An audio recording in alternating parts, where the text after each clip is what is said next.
for supporting the Fable and Folly Network. Here's another show we know you'll love. Hello, I'm Malik. I'm Jamie. And this is World Gone Wrong, where we discuss the unprecedented times we're living through. Can your manager still schedule you for night shifts after that werewolf bit you? My ex-boyfriend was replaced by an alien body snatcher, but I think I like him better now. Who is this dude showing up in everyone's old pictures? My friend says the sewer alligators are reading maps now. When did the kudzu start making that humming sound? We are just your normal millennial roommates processing our feelings about a chaotic world in front of some microphones. World Gone Wrong, a new fiction podcast from Audacious Machine Creative, creators of Unwell, a Midwestern Gothic mystery. Learn more at audaciousmachinecreative.com. Find World Gone Wrong in all the regular places you find podcasts. I love you so much. I mean, you could, up the energy a little bit. You could up the energy. I actually don't take notes. That was good. I'm just kidding. You sounded great. So did you. This episode of Unwell is brought to you by The Amelia Project. Have you ever daydreamed about disappearing and starting over? What if there was a company that provided just that service? Welcome to the comedy fiction podcast, The Amelia Project, a show about a secret death-faking agency. In each episode, you'll hear a new client being interviewed and the dilemmas that bring them to the death-faking agency. They're in turn funny, thought-provoking, or downright surreal. It's just such a delightful premise. We think you'll really enjoy it. You can find The Amelia Project wherever you listen to podcasts, and stick around for a trailer for The Amelia Project at the end of this episode. The Fable and Folly Network supports creators of exceptional audio stories, including the one you're listening to right now. If you love our shows, we want to hear from you. Complete our listener survey at fableandfolly.com/survey. This will help us learn more about you, what you like, what you'd like to hear more of, and how we can maintain an inclusive, safe atmosphere. As a thank you for your participation, we have extras and behind-the-scenes content from your favorite shows. Fans make the network what it is. Thanks for listening, and we can't wait to hear from you. Find our listener survey at fableandfolly.com/survey today. Hello, Jeffrey here. Now, while we were recording for Season 5, we took a bit of time out to record some answers to some questions that you folks sent in. In this session, we had answers from Joshua K. Harris, Kat Hoil, and Marsha Harman. And we'll have some more answers to other questions you asked in a later episode. We hope you enjoy, and thanks for sticking with us while we prep Season 5 of Unwell. Hi, I'm Marsha, she, her. I play Dot. Hi, I am Joshua K. Harris. You can call me Josh. He, him. I played Rudy. Sorry. Hi, I'm Kat Hoil, they, them. I play Abby. Mel Fox asks, what stands out the most in terms of the journey and growth of your characters? I think in the end, what stands out to me the most about Rudy is that in the beginning, my concept of Rudy was, I think even in a video we put out very early on, I said something like, oh, Rudy is excited. And a lot of that adventure and personality was there. And that's pretty much how I saw Rudy. But as time went by, we got to see a little more tenderness and vulnerability. And by the end, even some really dark shades. And I was kind of on that ride along with the audience, didn't see it coming, but it made so much sense in the end. And I was, very happy to play it. The thing, I'm sort of struggling with answering this question because I feel like so much of Dot's journey for me gets filled in Season 5. And so I don't want to say too much, but I think it has been a process of coloring in the broad outlines that we get early on. And if there ever is a broad, Dot is a broad, right? And she sort of starts off in this one particular way, and then as the series go on, I think we see more sides and more depth and more nuance. I mean, that might be Nuance may be taking it a little far, but more shades, I guess. And I think some of the more standout things that happened in my understanding of Dot, some of those happened in season 5, or will happen in season 5, will have happened in season 5.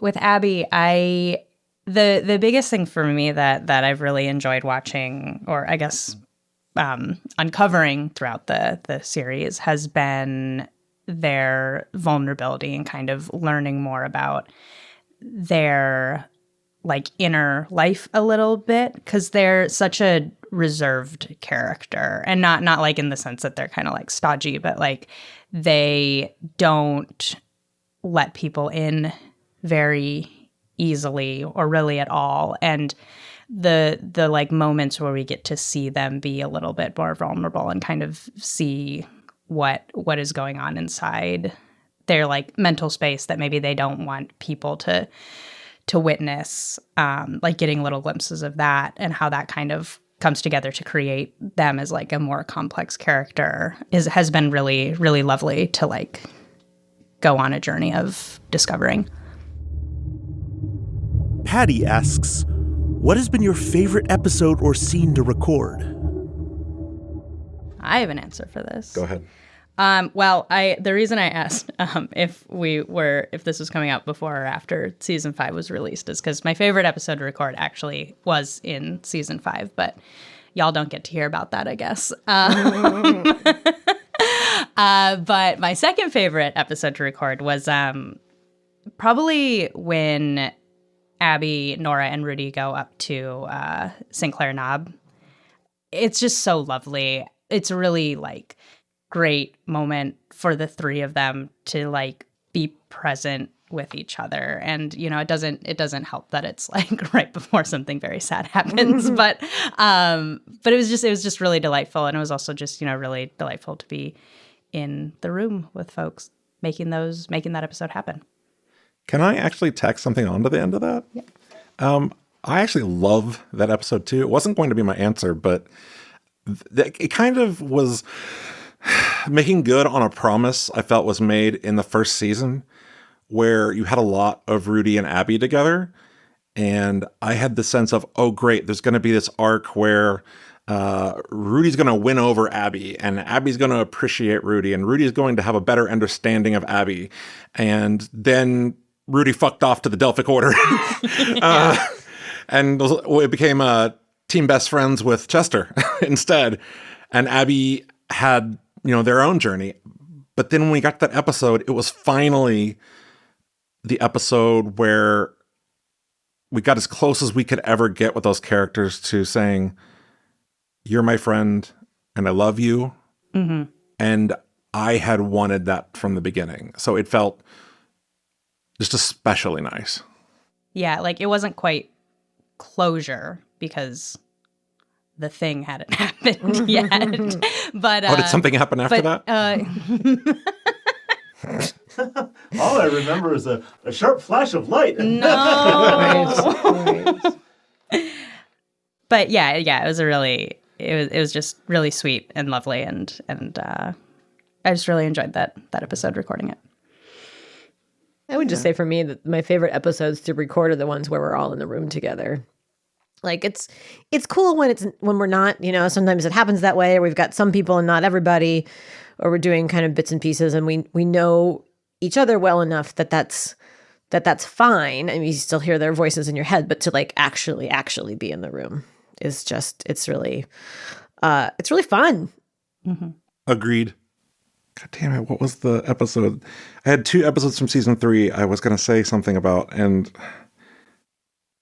oh, yes, I totally know what I was going to say. Okay, so, oh my gosh. My favorite thing, I think probably favorite episode to record was season 3, and I don't remember the actual episode necessarily, but it's the episode where Rudy is actually brought down to the lower depths of the Delphic Order and learns all these things. And it's just one of those things that, like, he fantasizes about secret societies and all of the trappings of it, and like, it's probably not like that. And he gets there, and oh my God, it's all true. And he gets so excited. Like, yes, I would very much like to hear the music. And, are you going to read to me from that big book? And it got to be a chance to just be Rudy commenting and being gleeful as Chester and Hazel have the actual scene. Alejandra asks, as someone who draws fan art for Unwell, I want to ask, how do you feel seeing people's visual interpretations of the characters you write for or voice? I love it. I love it. I love it. I love it. I love it so much. I love it so much. I love how they rarely look like me, which is great. I get such a kick out of it. I love it when they look different from each other. You know, if there are multiple iterations of Dot and they're all a little different, that makes me so excited. And what I've noticed from this was more true of Dr. Caligari back in the Our Fair City days, but like I had a picture in my head of what I thought she looked like. And as I was playing her, I was trying to sound like I thought the person who looked like that would sound like. And that's a little bit true of Dot, a little bit. But all of the fan art pictures of any of the characters I've played in the Heartlife NFP cinematic podcast universe, none of the fan art has ever looked like those pictures in my head, and I just find that really delightful. Yeah, I want to say the same thing, really, is that's been the most striking thing. Obviously, it's an incredibly cool honor to like have anybody want to draw things that you were a voice for. But also, the really incredible thing about it to me was seeing the different interpretations of all our different characters. And I remember one or two of the Rudies, and there were a bunch that was so cool, looked kind of like what I had imagined, but there were several that looked way, way different than I thought, including, I honestly, I think one was a black man with an entirely different outfit that I would have worn. And I think what I see in all of that, and maybe I'm wrong about what's going on in people's heads, is that the great thing about the medium with a good show is people listening get to take it and make it whatever is most meaningful to them. That you can picture Rudy and Abby and Dot and Lily in the way that it makes sense to you, that makes it meaningful to you. And it's really cool to see that about people when you see that art. Yeah, I agree with that. It's really great. I love all the fan art. I don't know what Abby looks like, to be totally honest. So it's cool that somebody knows. No, it's like really exciting to see how people interpret the character visually based off of just the like audio cues, and that's really cool and exciting, and it's always really fun. And I'm like also excited that the show inspires people to like make art based off of their own interpretation and like the way that they see the show. Like that's really cool. And I love that from like a community perspective. Catherine D asks, what was your least favorite episode or scene you had to write and or perform? I do have an answer for that. I love that everybody's like, yes. Let's talk about all the things I hate. No. So actually, my favorite episode to record was relatively early on in season 3. My least favorite was the last episode Rudy appears in season 3. I want to say it's called The Sound of Her Voice, something like that. I think it's episode 10. And it's the episode where Rudy goes to have dinner at Chester's house. And it turns out Lily like invites herself along. And this is where basically Rudy's betrayal, if you want to call it that, comes to a head. And the very last thing is you get this scene between Rudy and Lily, very briefly, where Rudy just says, I don't know if I can make you trust me. I don't know if I can ever have that happen again. Because she's so infuriated. And it really felt like Rudy had lost all of his friends. And it was the last thing I recorded in the season. And the thought of Clarissa or anyone else feeling that way about me is devastating. The same for the character. I mean, you're attached to your character, and the thought of Lily or Abby or Dot or anybody. I mean, Dot later reads Rudy the Riot Act, and that's hard as well. So those would be the things I would mention in terms of least favorite, just being your character going through those tough moments. Kind of not an inverse of that, but like maybe a like parallel structure to that is I don't know if it's like a specific episode, but there are a lot of times where Abby is very mean, and that's very hard because y'all are so great. So like maybe not like least favorite in the sense where I'm like, oh, this is a terrible episode, or this doesn't make any sense, or the writing's bad, because that's never the case, right? Like I like genuinely love every moment of this show, but there are some aspects of the show that were harder to do than others. So maybe like dislike in the sense of like it made me uncomfortable in the way that like, you know, sometimes acting can do, like playing a character who is like fully fleshed out and like has conflict can do. So like especially moments where like Abby and Rudy were in conflict were really hard for me because it's like you just want them to be friends again. Also, I was stressing every time Jess made me sing in the show. Not because I don't like to sing, but because I get really anxious about it. But I got over it, and it was great, and it happened, and the show's recorded and done now, so we can't write any more Abby singing into the show. The end. And it's true that Kat is dropping a new album. In concert with the when season 5 drops. It's going to be a techno jazz country album. Y'all, I'm so glad we didn't do a musical episode of this show.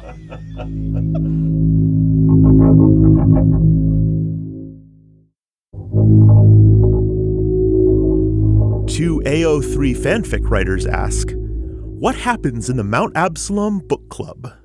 Okay. So the Mount Absalom book club. It's been going on for years. Honestly, I think listeners will get a little, I can't really call it a preview, but like a window into the Mount Absalom book club, sort of, in the end of season 5. I won't say more than that. But I will say, I don't think Dot ever read the book, but I think maybe 10 years ago she made a good faith effort to do that. But mostly it's the Mount Absalom wine club where Russell and Maureen talk about the book, and Dot talks about what she read in the Cliff Notes, if she bothered to read the Cliff Notes.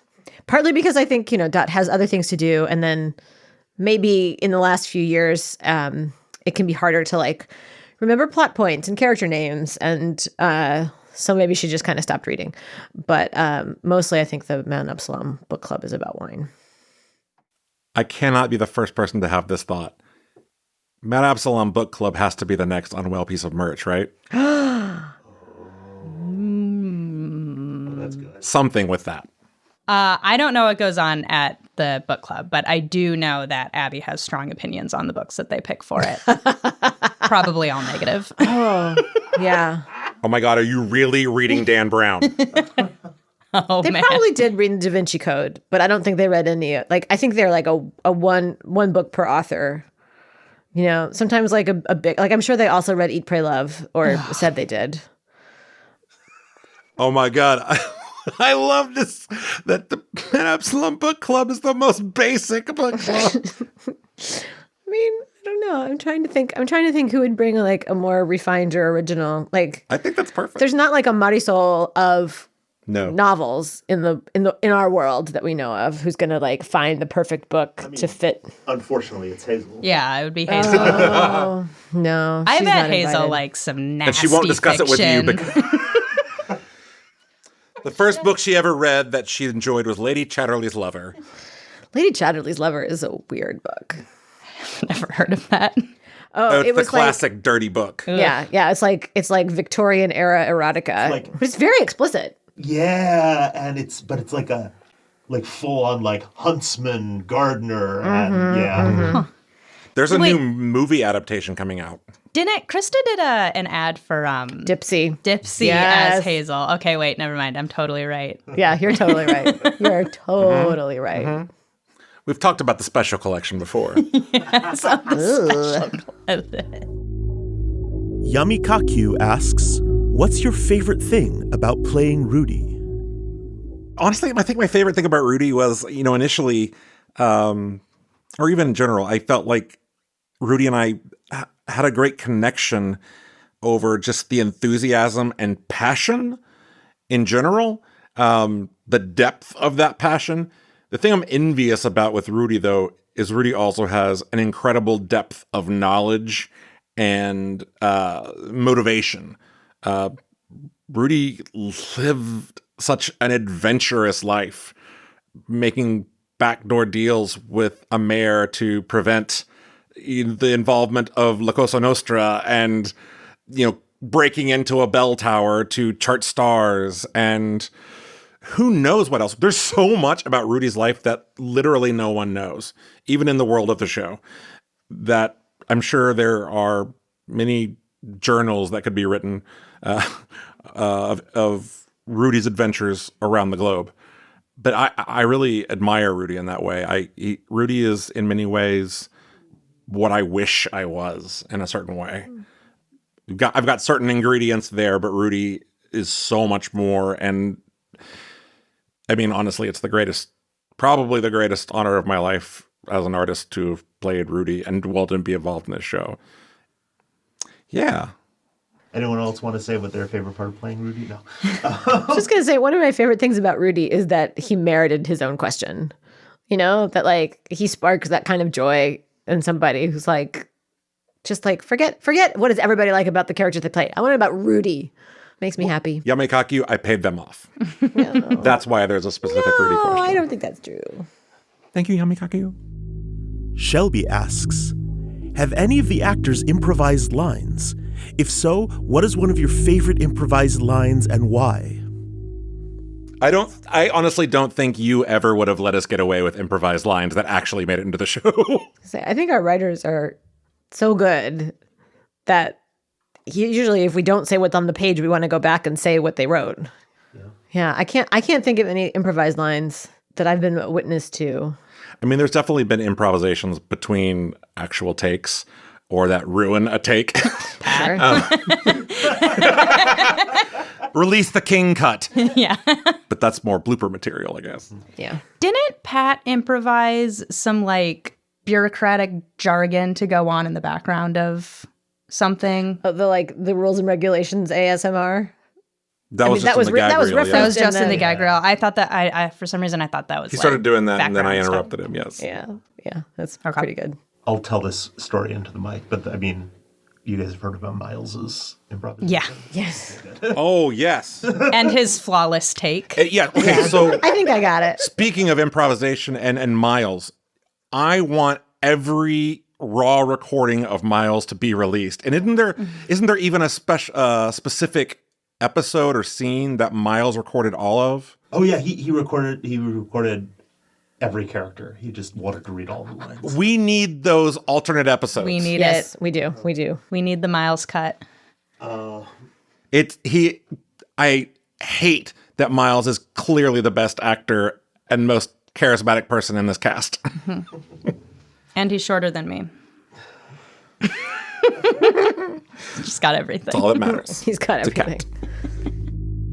Mad asks, one of my favorite things about Unwell is the use and subverting of common horror, spooky tropes, while also not falling into common cop-outs from the genre. I love the creativity and fresh ideas that you've made. When creating the story of Unwell, how do you work with and around the genre constraints? And what is your relationship like with media that came before Unwell? I don't want to speak for the writing team, but I don't think there's been any genre constraints. It seems like, I mean, it definitely leans towards a supernatural horror genre. And if you had to put it in a genre, it would be that. But I don't necessarily think the show ever feels like, or has felt like, oh, we're setting out to write a supernatural horror audio drama, and so it has to like meet all these checkpoints. And I think that's been something that's been very good for the story and why it feels so fresh. And like, I'm not in those rooms when y'all have those conversations, but that would be my suspicion and my like totally unknowledgeable 2 cents. But I feel like I'm not particularly a horror person myself. I will watch some horror movies with varying degrees of like fear or reluctance, and sometimes no fear or reluctance. But like, I feel like this world is so like thematically driven that all of the horror and the beauty and the quirks kind of all come from the same place. So my experience of recording it is like, there's one episode, and I think this was in season 2, the episode where Dot and Lily go into what we figure out is Wes's house, and all the pictures are facing backwards. And that was the moment I remember, like, in the read through, getting goosebumps and being like, oh, that's so creepy. And that was great. But I feel like it's been much more of like themes and ideas sounds way too cold. I feel like this is really a story with like warmth and humanity at the heart of it. And sometimes that manifests itself in these supernatural ways. And sometimes those supernatural ways are scary, but also sometimes they're amazing. Yeah, when I actually first heard the show, I think described, and then later reading it, doing it, I absolutely thought about Twin Peaks in relation to the show. And I know that's not one of the specific reference points in creating the show, but it is that, and it's so not that at the same time. It's a show that seems like it wants to live in the place of horror just as much as it wants to live in the place of community, and neither really overtakes the other. And as Marsha mentioned, there's an interplay between the two. But the show, it's drawing upon lots of influences, whether consciously or unconsciously, whether it's world building like Parks and Rec or The Simpsons, where you have all these various denizens of the town and all of their quirks. Same thing with Twin Peaks. And it's also borrowing on, let's say, the horror or the strangeness or the tension of something like Twin Peaks, or but even the stuff as far as like In the Mouth of Madness or Event Horizon, things that are just absolutely gobsmacking terrifying. And I think, to underline what Marsha said, though, at the end of the day, it still ends up being a show with an emotional center. And that's why all of it's present, is to serve that. And so I think that's a way that it subverts a lot of those tropes. Yeah, I think one thing that helps a lot is I don't think the like monster, for lack of a better term in this sense, is meant to be feared and hated and othered. You know, it's very much a story about understanding and trying to understand the things that upset us. Whereas, like, I feel like a lot of horror movies, like, oh, you like establish that the thing is scary and we don't like it, and like maybe we're trying to understand it, but it's like with the intention of like destroying it or defeating it. And the show never goes there. Like there's like Josh was saying and like Marsha was saying, like there are those themes of like it's about community and it's about these people and it's about these relationships before it's about being afraid or unsettled. I think a great example actually of that playing out in action is the episode where Rudy dies. Because that's an episode that would have gone very differently in a lot of other shows, where someone all season has been building up this great idea they finally figured out how to defeat the big bad, and we get them cornered, everything's right. And even if something goes wrong with the plan, still the emotion and violence of it works, and that's how you defeat the problem. And I think Unwell has been very clear from day one that will never be the solution. It can't be the solution. So that's a big subversion right there.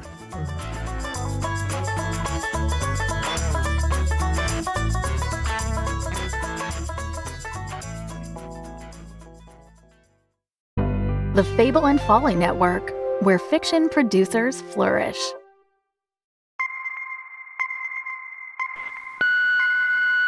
Congratulations. You've reached the Amelia Project. A new life awaits. If you're not serious about this, hang up. If you continue, there's no way back. Leave your message after the beep. Enter the offices of the Amelia Project and be ready for surprises, twists and turns.